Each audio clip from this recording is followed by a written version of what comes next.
Mga kababayan, baka mamaya pakampante kayo. Baka akala ninyo hindi na matutuloy yung bagyong Opong.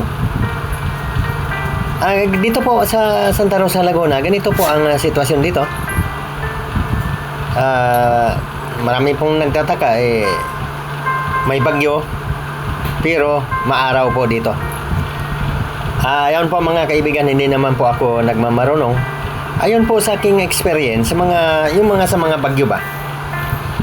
Siyempre pag malayo pa po yung sentro ng bagyo, nandyan pa po sa bandang Samar. Kaya po dito po sa Laguna, Santa Rosa, Laguna, ito tingkad ang init ng araw.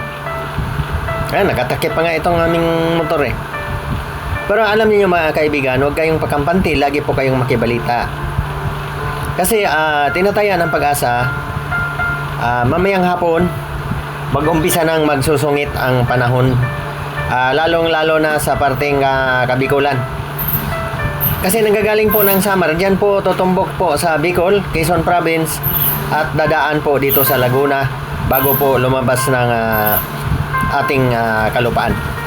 Dito, tatawid po dito sa Laguna, Metro Manila.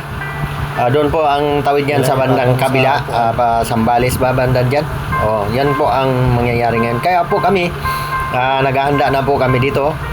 Ito, kagaya nitong mga kalat na ito, itataas po namin yan dito sa walang kuryente, tapos may mga lamisa. Walang kuryente, wala rin. Tahian po kami, ayan o.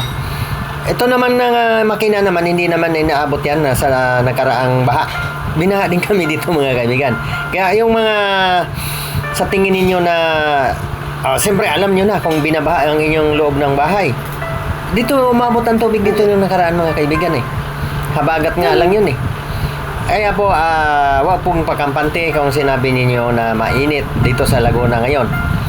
Kasi di na po magbabago ang tinatayan ng Pag-asa. Bukas, Biyernes, sigurado na pong tutumbukin ang Bicol, Quezon Province. Siyempre, Quezon Province katabi ninyan, Laguna na. Dadaan po ng Laguna, Metro Manila, bago po yan lumabas ng ating landmass ng bansa.